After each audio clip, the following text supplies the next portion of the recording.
Alright guys, so today I wanted to talk about one of my favorite albums. Actually, I wouldn't say ever, but definitely one of my favorite albums. And that's Whole Lotta Red, but not the release version. That also is actually, it's up there. It's one I really like that album, especially when it first came out, but we're not talking about that today. We're talking about Whole Lotta Red V1 and even V2. If you're not a huge Playboi Carti fan, you're probably like, man, what do you mean V1 and V2? It's just the term Playboi Carti fans use to like differentiate the different season of leaks almost. So V1 was a little earlier in the Whole Lotta Red rollout. So like those are the songs that are a bit more known, and I'll go over them later. And V2 is the ones that are a bit lesser known. Not all of them are lesser known, but they were further up in the rollout before the actual album dropped. And if you don't know, Playboi Carti re-recorded the album in like a week, and it was like lightning got stuck in a bottle or something. He just struck gold. It was like, damn, stuff is crazy. But let's go over it. Now, before we talk about the music itself, I kind of want to give you a rundown of the time that these songs were dropped. You know,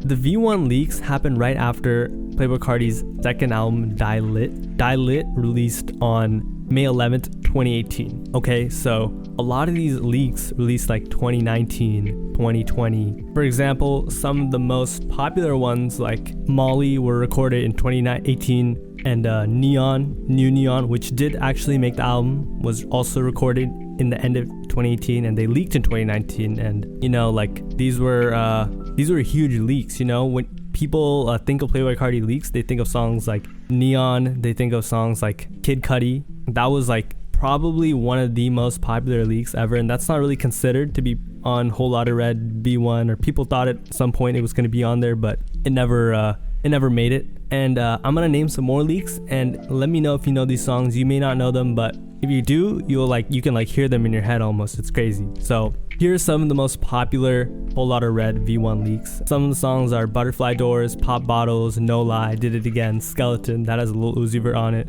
Hellcat, A Lot on My Mind, Fashion Killa, Rip Yams, Tattoo, Goku, you know, like, and some of them, the time they're recorded doesn't always line up with Whole Lotta Red. Like some of them reportedly actually were recorded before Die Lit was even recorded, but they just leaked during that season, so people just considered it that because they didn't really know at the time. And there are other songs like Red on Red and Place, Cancun, you know, big songs. There's also a song called Whole Lotta Red with Smokey Margella, and it's kind of ironic that he said Whole Lotta Red a ton of times in that song, and it never made the actual album Whole Lotta Red. But you know, it is what it is, and it's not a big deal because those songs are pretty high quality. If you're wondering what V2 consists of, it's like You Can Do It Too, which was the single that was supposed to drop instead of At Meh, and SRT, which was with Lil Uzi, which he reportedly recorded instead of seeing the birth of his son. There's also Money and Drugs. That was a very, very, very, very popular leak. There's this other song with Young Lean that no one ever really thought would be on his album called Yayo. That was meant for Young Lean's album, but Carti's team didn't clear it, and there are just more. There are a couple more. But basically, throughout this period, like probably 100 plus Playboi Carti songs leaked, and pretty much all of them were amazing. Like I used to just listen to compilations and all the leaks on SoundCloud, and they'd get deleted and be like, damn, what's the name of it? And people would re-upload it as like a no-name audio track so it couldn't get caught by SoundCloud. And then you'd go on YouTube and someone would pretend like it was an instrumental, but it was actually a Carti leak, and you'd have to go and like find like these download links because they would just ban the audio, and you'd have to like, because if you didn't do that, you'd have to listen to like this version that wasn't that bad, but it was a little sped up. Or on SoundCloud, they're like, I don't know, they do all these tricks to make it so that the copyright system couldn't detect it. One of the tricks is you keep like a long space of sound, like it would just be nothing for like a minute or two, and then you play the song, and it was all these hassles that you'd go through just to get these leaks. And I think that kind of like strengthened Carti's community. I feel like if those leaks didn't exist, the hype for his album would have been significantly less, because this is what kind of like fed the hunger of his fans. And yeah, just a lot of great songs. Like I remember when I heard Molly for the first time, I was like, damn, this stuff is crazy. I thought Whole Lotta Red was gonna be like that sound, and I was like, damn, this is gonna have like this ethereal, cool baby voice sound. Like, yeah, Molly's still like one of my favorite Playboi Carti songs of all time. Even Kid Cudi, like I know they're like very basic big songs, but like they're really good. No Lie, all those songs. It was just a different era of Carti, and it's kind of sad that like it wasn't exactly Die Lit. It was like Die Lit on steroids, bro. It was like Die Lit on crack. It was just so good, and I think he could have really done something with that sound. But Whole Lotta Red, what released, I'm not complaining about that either. But anyways, let me kind of explain my experience listening to that music. I remember I used to go to San Francisco a lot over the summer, and I used to like bump Die Lit and all those all those leaks while driving with my friend. We would just put the windows down and just blast it. You know, just be annoying teenagers. People look at you on the street like, yo, what are you doing? And looking back, I have no idea why I would do that, but I just like the music, and yeah, it was just fun. I'm not gonna lie. Like, even like this summer, I was listening to them a lot. Like,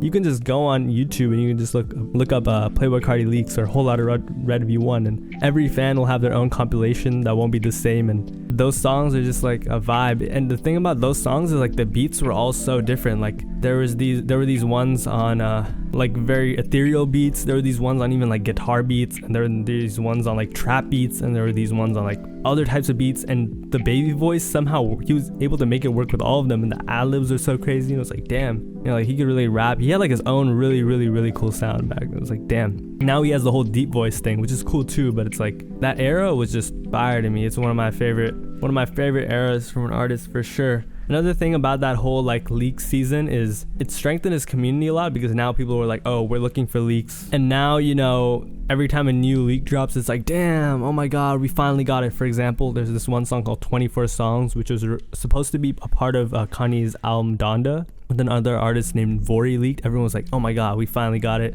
You know what I mean? And that's one of like Carti's best songs, and there are all sorts of leaks from then that still haven't leaked, but it's just like a cool vibe. Like, I don't know, I just have a lot of memories listening to those songs. And thing is, I didn't even really like listen to Die Lit like that. I just really I liked his first album, and then Die Lit was kind of like, it wasn't a bummer for me. It just wasn't the moment that Self-Titled had with Magnolia and Woke Up Like This and Location, and just the whole breakout phase of Carti. Like, it wasn't exactly a sophomore slump either. It was good music. It wasn't like, whoa, he really like destroyed expectations, but it was good, you know. I really I liked that album. And when I was saying in the summer, when I would go to San Francisco and on the long drives, I would listen to like Carti leaks and that type of stuff. I listened to Die Lit a lot when I did that too, and that album really grew on me as well. Lean For Real, like, that's one of his best songs. I know I've said that like 4 times this video, but yeah, it was just really different and good. I feel like whenever you can do that and you can pull that off and you have a completely different sound from everyone else around you, like, people are gonna love it. Of course, Carti, he does other things, like he has good marketing, he's good at, you know, making sure his image looks cool and stuff like that, but at the end of the day, the music just bangs. Like, the music is just so good, you know. I'd say another thing about the allure of all like the Whole Lotta Red V1 leaks and V2 leaks and just leaks in general is like, you never know when you're gonna get one. Like, it could just be like a random day, like a random Tuesday, and like 5 leaks will drop and people are like, man, we finally have this. And he has so much music. A leak from like 2015 could drop, or 2017. I know we were talking about Whole Lotta Red V1 leaks, but you know, there's like leak seasons. It's like, oh my god, it's leak season again, you know. I was never like the guy that was like, oh my god, man, the new group I just dropped, oh my god, all these songs. But like, I would check them out on SoundCloud. Like, I don't know if you know Strap Media, they would like post the audios of the leaks on Twitter and be like, oh, this is hard, oh damn, I didn't even know like this is out. And he's got so many cool stuff, like so many, I mean, good songs with like Here Born from back in the day. It's just like, damn, yeah. But you know, at the end of the day, I really don't know what would happen if all of this actually dropped, because if it dropped, we might not have the same response to like how it was, because now it's kind of like, oh, what could have been? Oh wow, this is so cool, it was different from what he had dropped. It's kind of like the grass is always greener on the other side. Like, because remember in the beginning, everyone was like, wait, what? Why is he dropping on these type of beats? Like, this isn't what I was expecting from Whole Lotta Red, but it ended up aging really well and everyone really liked it. But so maybe part of it is, what I'm trying to say is, maybe part of it is just that just because it didn't drop, we're like valuing it more. But I really do like those songs a lot. Of course, part of it is like nostalgia. I remember listening to those songs. It's just like, man, it's like a different time in my life too. I was like 3 years younger. I was like 16. Like, wow. But I think it's definitely like the quality of the music too, because yeah, some of those leaks are just insane. Yeah, Carti's really the only person in the mainstream who experiments and goes that far with their sound, other than maybe like Yeet now and Lil Uzi a little bit, and like Travis Scott. Everyone else is just like cookie cutter, which there's nothing wrong with that, just not really my thing like that. But you know, if it had dropped, I don't know what the reception would be. I think it would be alright. I don't think it would be as big as if he had dropped Whole Lotta Red as is. But then again, when At Med dropped, don't forget, a lot of his fans loved it, but a lot of the public didn't. They hated it. They were like, man, this stuff sucks. It didn't go as big, because you remember this was supposed to be like the lead single to Whole Lotta Red, and even included in Whole Lotta Red at first. But because the reception was so poor, he decided to rework it somewhat. And these are somewhat assumptions. I'm not saying this as like a fact, but he did later bring on Kanye West and some other people who had who served as more like creative roles, and he locked in one more time. And recorded in different places and found different inspiration and found different producers, and he created the Whole Lotta Red that is known today. And maybe if you guys really like this video, I can make another video and I can talk more about that and what went into making that, because they're like interview clips of friends of his talking about how he recorded that from various people in his camp, and we can go over that if you want to. But this is just a cool video I wanted to make on, you know, one of my favorite eras from one of my favorite artists, rappers, and, you know, good stuff. Anyways, that's it for this video. If you enjoyed it, thank you. I appreciate you staying all the way to the end, and see you tomorrow. Bye.